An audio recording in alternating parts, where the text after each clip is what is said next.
Okay, so in this video, what I'm going to do is I'm going to lay out the major chord or the major triad and all of its inversions on all of the string groups. So, like so, on that string group, on that string group, on that string group, and then, okay, now I'm doing different keys here. For the sake of seeing it, root position, first inversion, and second inversion, all just kind of on the same sort of path. Like, in other words, this is a C chord, but then here I'm just using the 5th fret. In other words, I'm just going to start with the root note on the 5th fret for each string group. So that means it's going to be different chords. C, G, D, there's your D, and A, there's your A. So root position, first inversion, second inversion. Then on this string group, no matter what key you're in, they all look like this. Root position, first inversion, second inversion. Then this position, or this string group, this position, root position. Then first inversion, right? And then second inversion. And then over here on the E string root position, first inversion, second inversion. Now, if you're just now learning those shapes, great. I recommend just doing it like that to kind of get used to seeing what they look like, and then putting them in the same key so they won't be the same frets, because clearly this is a C on this string, but then C on this string, the root position would be way up here. So you'd have to navigate backwards to second inversion, first inversion, also forwards,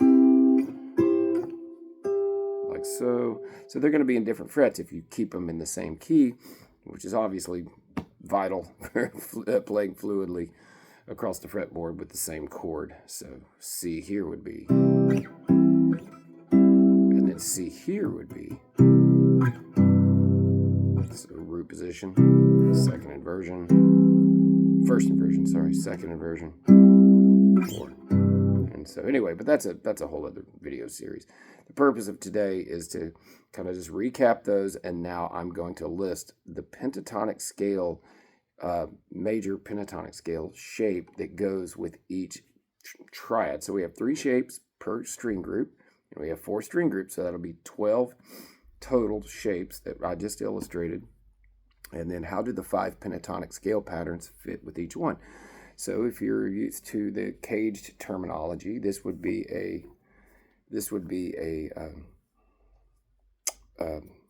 A form, like so. So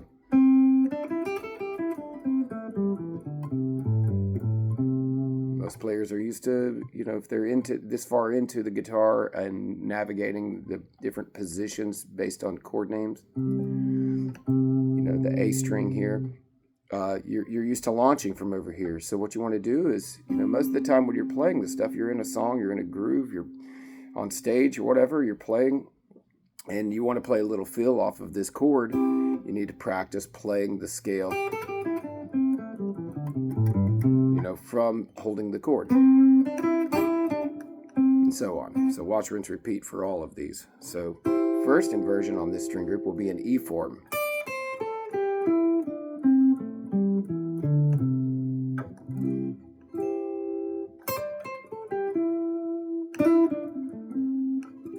Cool. Second inversions. Now, the interesting thing about second inversions is, as they relate to the pentatonic patterns, is that this is actually all second inversions, and we'll see this as I go across the strings. All second inversions shapes can either be one of 2 patterns. They can either be the high frets of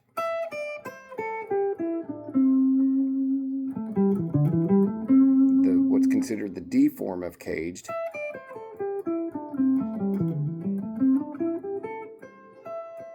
or that'd be the high end of it, or the low end of the next form, which comes after D in caged, is a C.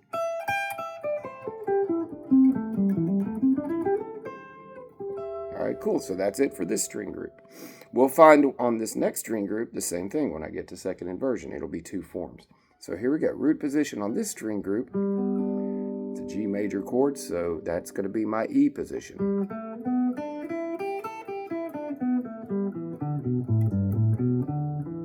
that's always true of this shape. Wherever you play it, that's the pentatonic scale box around it.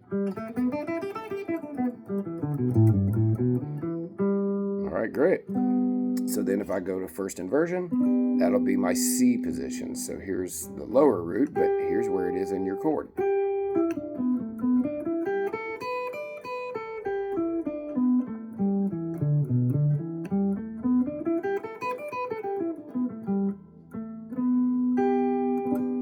Cool. And then as promised, the second inversion will be two forms. It'll either be behind it or will be the A form, but above it will be the G form. So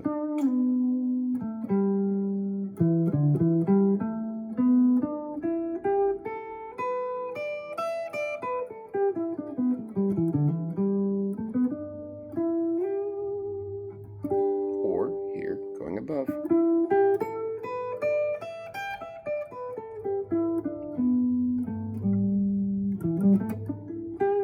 Cool. Next string group. All right, now we're on the A string, and this is going to be a D major chord, but the form position is C position. And then first inversion, then second inversion. Same thing. When we get here, we'll have two of them. So root position is C. All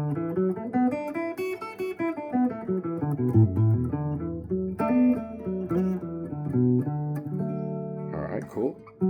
First inversion will be G form. And tying this into something I've taught a lot of my students is not the root positions, but what I'm about to say for first inversions and second inversions, one of the things you can take to the bank is when you think about the inversion, whichever string the root or the one is located on in first inversion, that's always your highest string.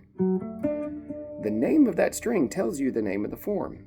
I'm playing a D chord, but that is the G string, so G form.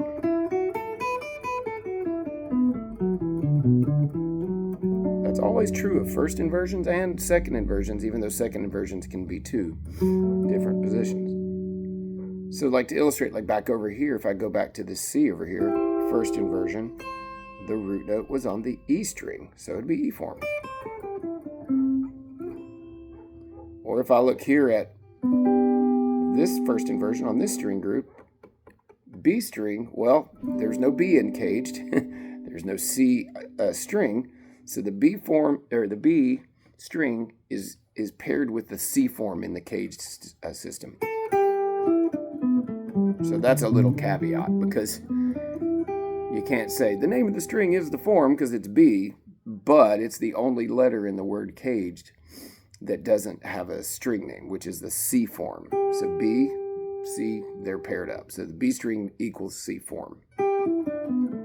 In that. Anyway, so back where I was. So back over here on this string group, I was at G form, first inversion. All right, cool. Now as I go to second inversion, the same point I just made, the root's 5, 1, 3, so the root's in the middle, that's the D string, so it'll be D form.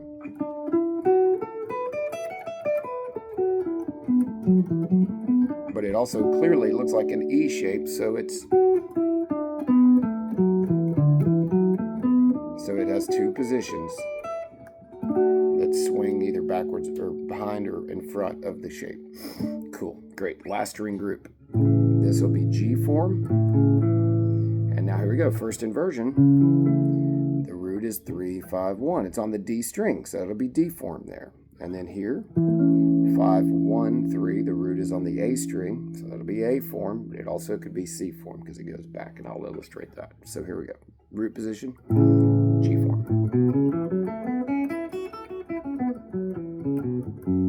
All right, cool. First inversion is going to be 3, 5, 1, D form.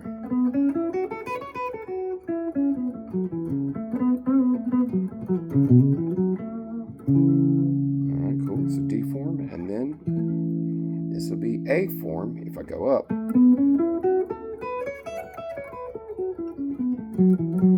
But A form up, so what's before A in the word caged? C, so the C form.